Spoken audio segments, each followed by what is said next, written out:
Well, first of all, I want to welcome and thank our visitors from Seattle and from the LEAD program.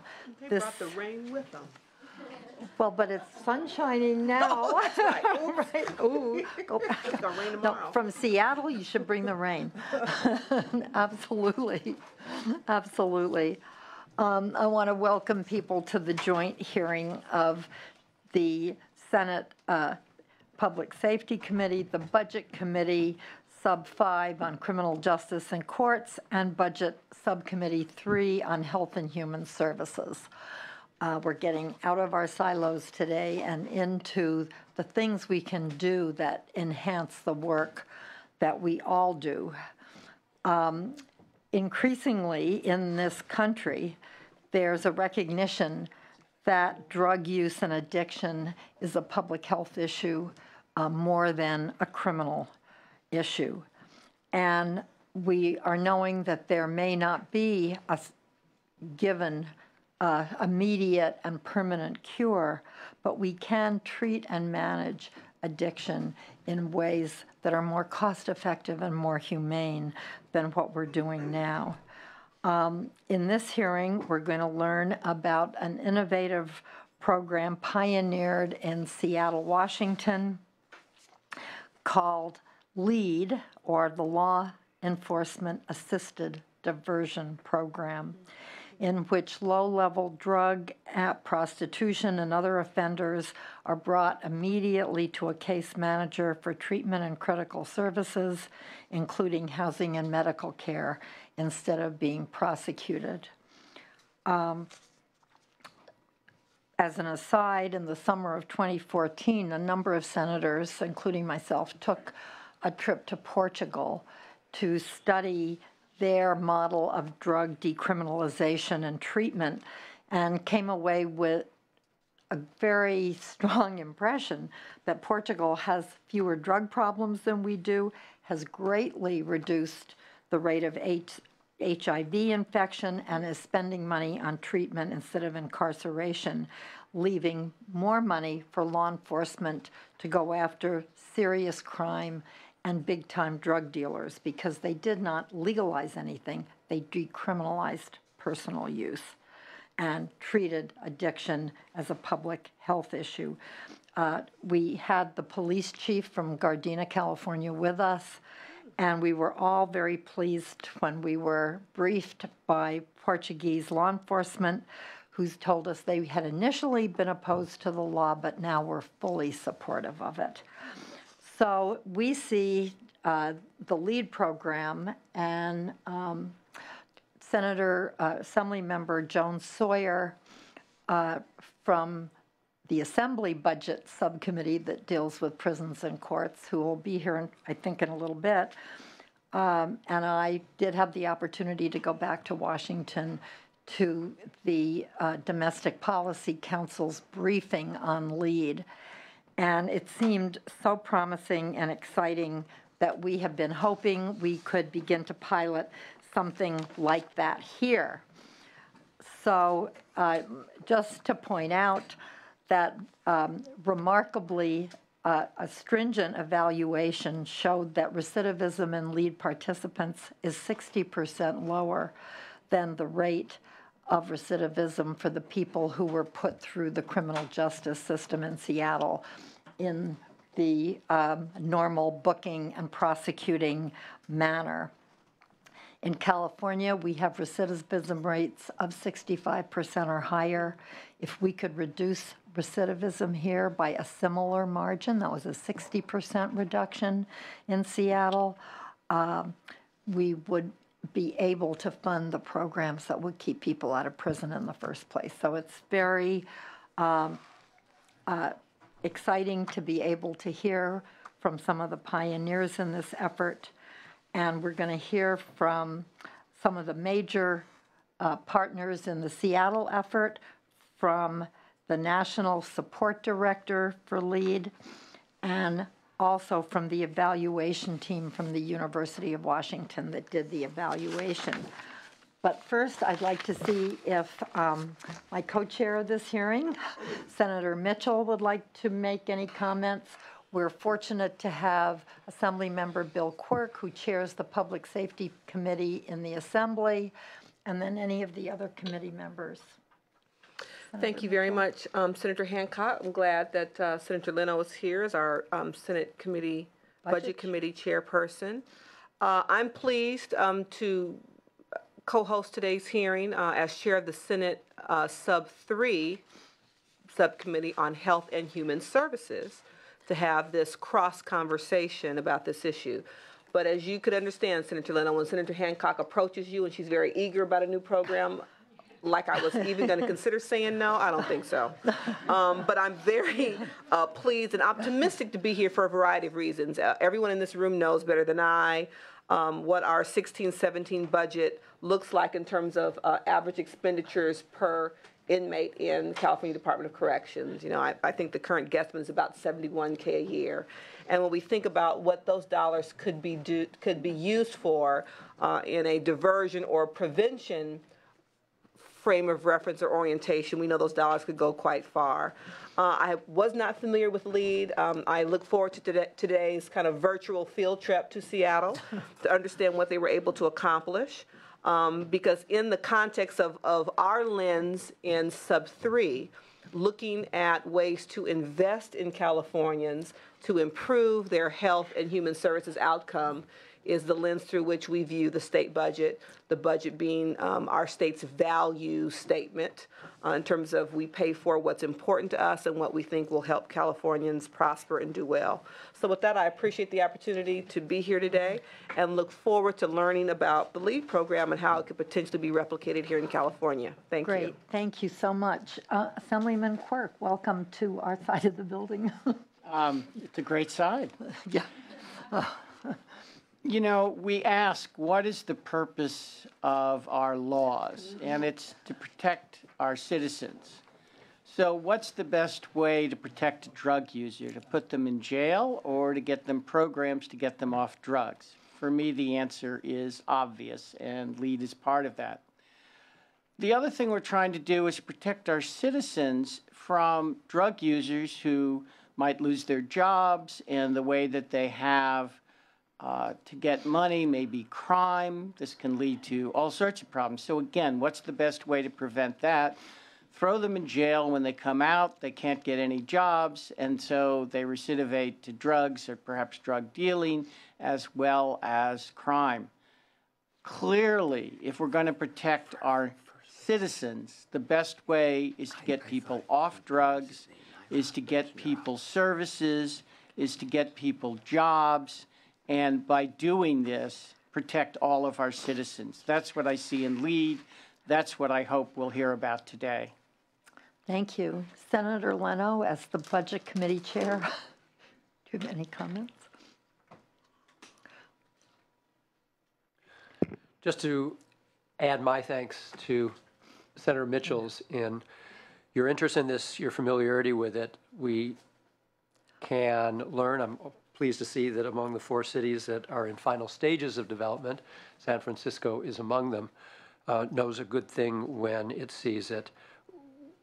We have all the literature. We know what's necessary to lower recidivism rates, to treat drug addiction as the mental health and behavioral health, public health crisis that it is.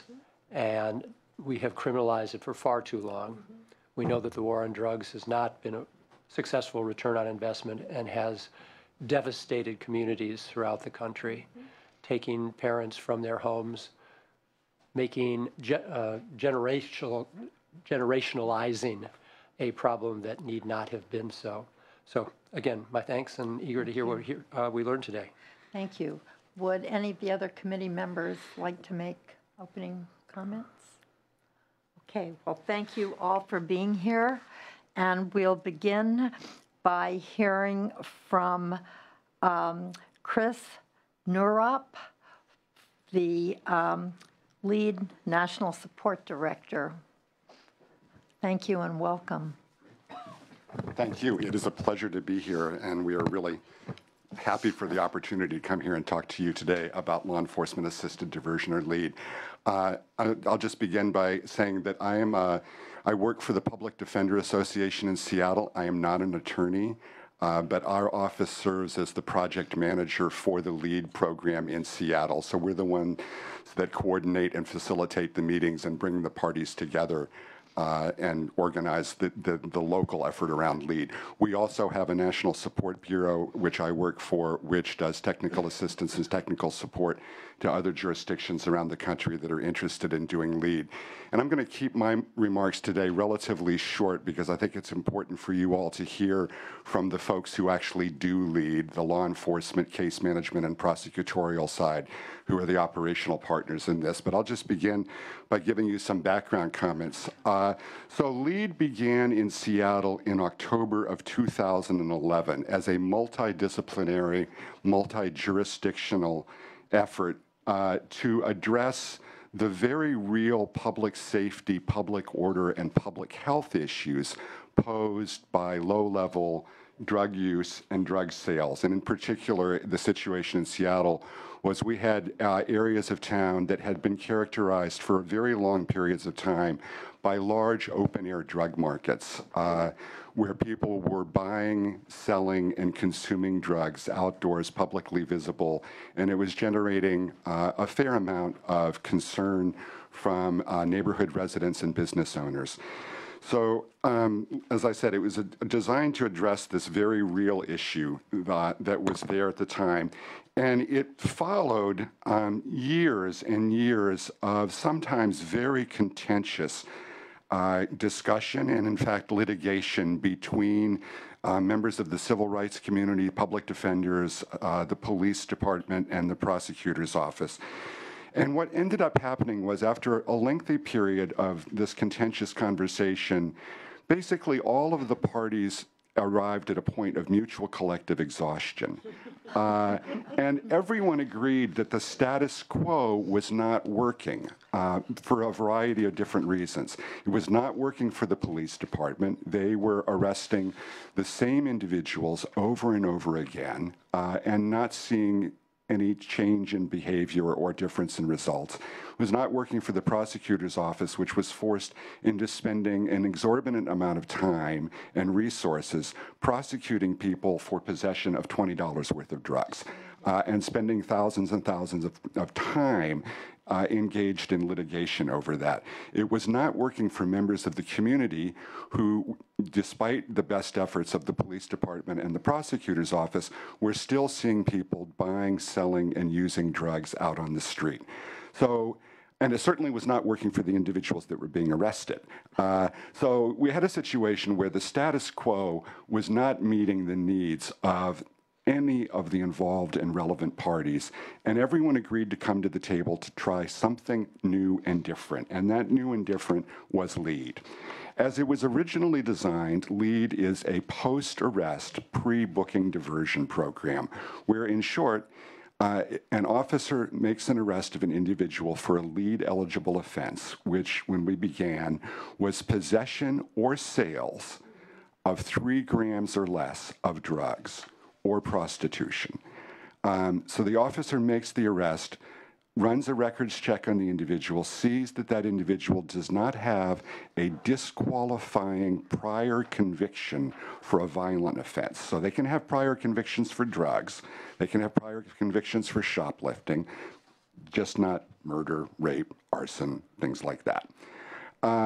The officer makes an offer of referral to an eligible individual, and there is an immediate handoff to a case manager who works intensively with the individual on a harm reduction-based program to try and figure out what that individual's needs are to get them out of the situation that they're in on the street. And this can include drug treatment, mental health care, housing, job training, a variety of other services that you will hear about. Very early on in the process of doing LEAD, we also added what we refer to as a social contact diversion, which is where an officer can make a referral of an individual into LEAD without having to make an arrest. And this came directly from officer feedback. of saying, we're out there every day. We've been out there for years. We know these individuals. We know what high school they went to. We know the family members. We know a great deal of things about them. Why in the world would we have to wait until we arrest that person in order to make an offer of social services that they could benefit from? So we added that on. There are numerous stakeholders in LEAD. So in the Seattle-King County context, we have a memorandum of understanding for the governing body of LEAD, which includes the mayor of Seattle, the King County executive, representatives from the city and county council, our elected King County prosecutor, an elected city attorney, the Seattle Police Department, the King County Sheriff's Office, and the American Civil Liberties Union of Washington. These are not parties that frequently sit at the same table collaboratively, at least not in our experience historically. So there are numerous stakeholders in LEAD, but operationally, there are three key players: the police or the sheriff's office, the law enforcement side of things, the prosecutorial side, and then the case management side. Those are the three entities that sort of form the basis, the stool that LEAD rests upon, the three legs of it. So you're going to hear in just a second here from representatives from the law enforcement side, the prosecutorial side, and the case management side. And then after that, you'll get to hear from the evaluation that Senator Hancock referenced before. So with that, I'm going to turn it over to my colleagues, unless anyone has any questions or comments for me before I turn it over to them. Yeah, Assemblyman Quirk. So I'm always curious when we have a nonprofit organization starting, where have you gotten your resources from, where grants, et cetera? The funding. The funding, yes. Okay, so because LEAD was the first of its kind project when we got started, there was no way, even though everyone thought it was a good idea, we weren't going to be able to get our city and county council to appropriate funding for something that had never been done before. That was, just a promise. So we were very fortunate in that we were able to get private foundation dollars for the project. And what our deal with them was that we would do LEAD for 4 years. We would operate 2 years as system normal. In the third year, we would do an evaluation, and then assuming that the evaluation results were promising enough, we would transition to public funding. And we actually were ahead of schedule on that because after about 1.5 years of LEAD operations, it was anecdotally and qualitatively such a success that neighborhoods that adjoined or abutted the neighborhood that we piloted LEAD in, they demanded a LEAD project of their own. They were like, why is it that Belltown gets this and we don't? We're only a couple of blocks away. So on that basis, the City Council in 2013 appropriated funding for 2014 to expand LEAD to cover all of the West Precinct of Seattle, which is the downtown core, which is where about 80% of drug arrests have taken place historically. They wrote a statement of legislative intent into the funding saying that they would not reauthorize funding without evaluation results, and quite thankfully, we have one of our evaluators here. We had the evaluation results that were referenced on recidivism, and they were so compelling that the city reauthorized the funding. And this, in 2017, we will transition entirely to county and city funding. Well, that is great proof that you made fantastic progress. Thank you. Thank you. Just two quick questions, because I'm very interested in that, too. Do you have any mechanism for reinvesting your savings into the social programs so that you have enough slots for people in housing programs or drug treatment programs? So yeah, systemic limitations are something that the case management side, and Chloe can maybe speak to some of this, has been something that we've struggled with from day one.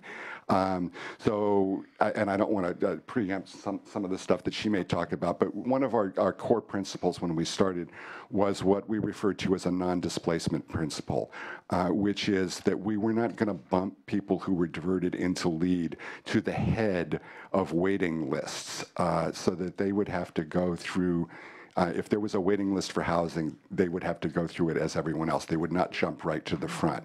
Our evaluation results would have been radically better, I think, had we chosen to preempt the system as normal. But there are definitely systemic barriers in terms of the time that it takes to get someone into treatment and the lack of housing that we are working on as a side thing. Because you can only really divert people if there's a place for them to be diverted to. Exactly. Okay, well, thank you. Maybe we will hear more about that. The case management side is critical. That needs to be real. It can't be sort of a fake thing. Good. Thank you very much. Great, thank you. I think then we're ready to move to the Seattle team leaders.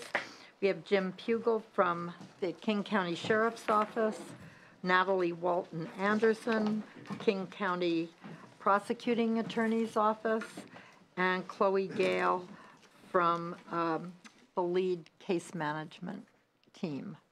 Whichever order you all would like. Thank you, Madam Chair, and the rest of the committee and other members here today listening to our presentation. I'm Jim Pugel. I'm the Chief Deputy, the number 2 person at the King County Sheriff's Office. King County is the county that surrounds the city of Seattle. I've been there for 2 years. Previous to that, I was 31 years with the Seattle Police Department. Started as an officer and ended up as the chief, interim chief there. When I was an assistant chief, well, let me just say, during my entire career, 31 years in the city of Seattle, I listened to and reacted to the complaints of the community and the tone set by our elected officials, and we went out and arrested one drug dealer, one drug possessor, one drug addict or consumer right after another. The prosecutors prosecuted, the judges convicted, the jailers jailed, and we started all over again. Often with family members of the same person that we had previously arrested, and then also once that person got out of jail, we would rearrest them because they were engaging in the same behavior.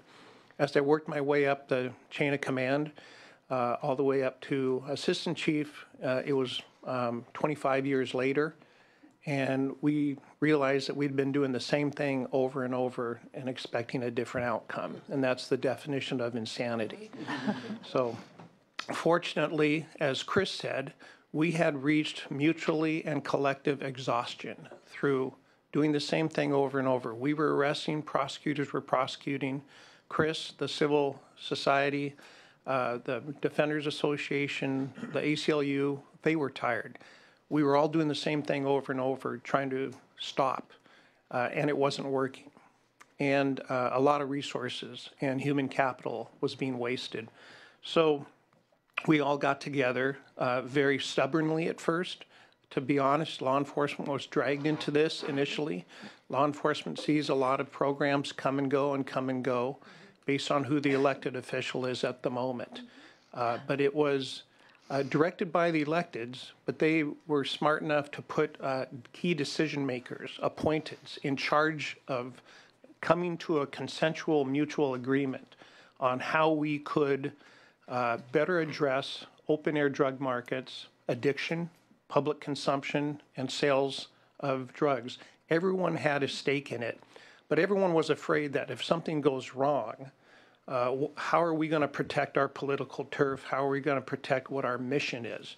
Police are charged with making public safety a reality while serving.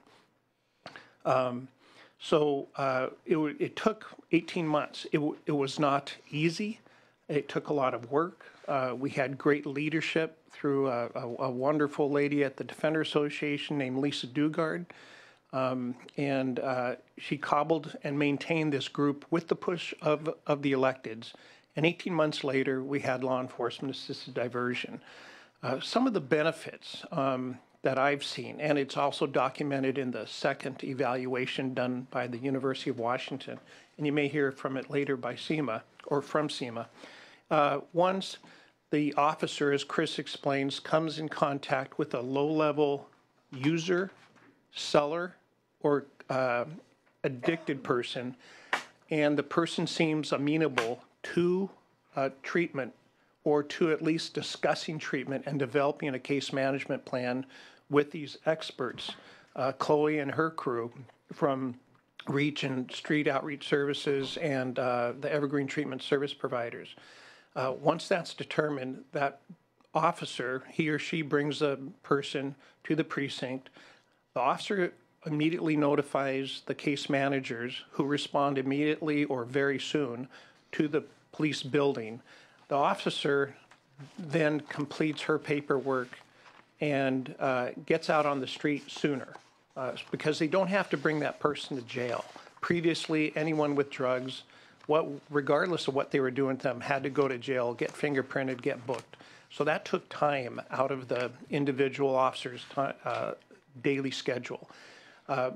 Financially, just from the police point of view, we save money. We get the officer out on the street sooner, and we don't have to pay the booking fee, which is anywhere from $125 to on up based on the medical needs of the person being booked. There's also a great improvement in the way that the police officers are doing this job. And let me be clear, surely not 100% of police officers have bought into this initiative. In fact, if you go to Seattle, many officers may not know about this initiative because it's still being initiated in basically the downtown business, retail, residential core, where the largest portion of open-air drug dealing was. So these officers who worked these beats, worked these sectors year after year, and were engaged in insanity, now they're seeing that their work, combined with the case manager's work, have real outcomes. They're seeing people who are abscess-free. They are seeing people who now have housing, who have jobs. These are the people that these police officers and now deputy sheriffs were convinced that they would find this user, this addict, underneath Interstate 5 or underneath an off-ramp somewhere, either dead or in dire need of naloxone to overcome their opiate addiction. There's also great benefits between the police command staff and the people who run the civil society groups, the American Civil Liberty groups, and even the prosecutor's office. For years, when I was a lieutenant and captain, I would send all our cases over to the prosecutor. I never met that prosecutor. He was doing his job in his column. I was doing my job in mine, and as were his deputies, as were my officers. Now we regularly communicate. In our twice monthly meetings, Natalie actively manages these people. From the legal standpoint, the officers manage them from the street standpoint, and Chloe and her group manage these participants from the medical, the housing, the case management side. Again, after 33 years of law enforcement, I have found community policing comes and goes. Believe me, it all depends on the mayor, the police chief, or the sheriff. This has outlasted 2 different mayors, outlasted one county executive, many council members, 2 police chiefs. And it's only because everyone's invested in it. It's not prosecutorial driven, ACLU driven, or police driven. It's something that everyone has seen results and real results from. Let me just end, and I'll pass it over to Natalie. 1831, Sir Robert Peel from London, who was a minister in Parliament, got permission from the Great Britain's government to start the first modern police force, the London Metropolitan Police Force. And his name is Sir Robert Peel. You may have heard of him. He created, with 2 assistants, the 9 principles of policing. And I would urge you to look them up. They're called the Peelian Principles. Principle number 7 is what every law enforcement and prosecutorial agency should abide by. And it essentially, and I will paraphrase, the police are the community and the community are the police. The police are simply paid to pay attention full-time that our responsibility is for the entire community, to address the ills. And for too long, the police were not part of the community when it came to drug addiction. This is not soft on crime. Violent predators will still go to prison and be prosecuted. These are people who were not hurting anyone else but themselves and the community in which they lived, in which they used, in which they sold. They were low-level, nonviolent, subsistence-level drug users and dealers. So they weren't your TV gun-toting people who are causing the harm. Those people will still be addressed. So thank you very much. Thank you. Before we move on, can I ask a quick question? What's the population of the county, of Kings County? County is 2.1 million. The city of Seattle is just reaching 681,000. Thank you. And what's the area in which LEAD operates? LEAD is generally a 2-square-mile area. That's where it was piloted in because the results, as Chris said, surrounding residential, condominium, and business government areas said, hey, why did they get it? So it's been expanded to the entire what's called the downtown, Chinatown, Belltown residential and government area. Thank you. So it's not like this area around, it's not unlike this area around here. Thank you. Madam Chair, what about the training of the police involved in this? Was there special training that they had to go through, or are they part of the discussion somehow, or part of the solution, so to speak? We've shared this with people who are initiating or have already initiated in their cities. One mistake we made is we had all the high-level decision makers and people who could commit resources at the very start. We did not involve the police officers until we had the beta program ready to go. Fortunately, we had a focus group, the police officers who were selected, and initially it was only 24 police officers. The police officers that weren't necessarily in the patrol cars, they were not tied to the radio per se, they could be proactive, and those were the same officers who had been doing all the drug arrests in the past. We thought it was important that we not bring in a new group of officers, that the same officers who were doing the old insanity could come in and implement something new. Oh, really? Okay. And so the training was really only 3 hours because the paperwork's the same. The finding, the locating, the arrest of the user, the seller, the possessor, it's identical. This is just adding another option if the person qualifies. So it's a very low impact. That doesn't mean that you have to continually remind because officers transfer in and out. Commanders transfer. One of the biggest frustrations from community groups from the ACLU is captains promote, lieutenants transfer, and so the new person has to be educated. What I say, this is like that Ronco chicken cooker. It's not set it and forget it. You do have to continually check that chicken to make sure it continually cooks. Thank you. Senator Leno. Thank you, Madam Chair. I have a cost comparison question for you. Can you give us an individual cost to book and then spend a year in county jail versus the cost for an individual to participate in the LEAD program for a year? I know I'll allow Seema to get, because that was addressed, the quantitative costs were addressed in the second report, and she'll share that with you. I know immediately from just the police day-to-day operations, we get the officer on the street sooner because they're not having to bring the person to jail to be fingerprinted and booked, regardless of whether they would have stayed. And we save that initial booking fee, minimum of $125.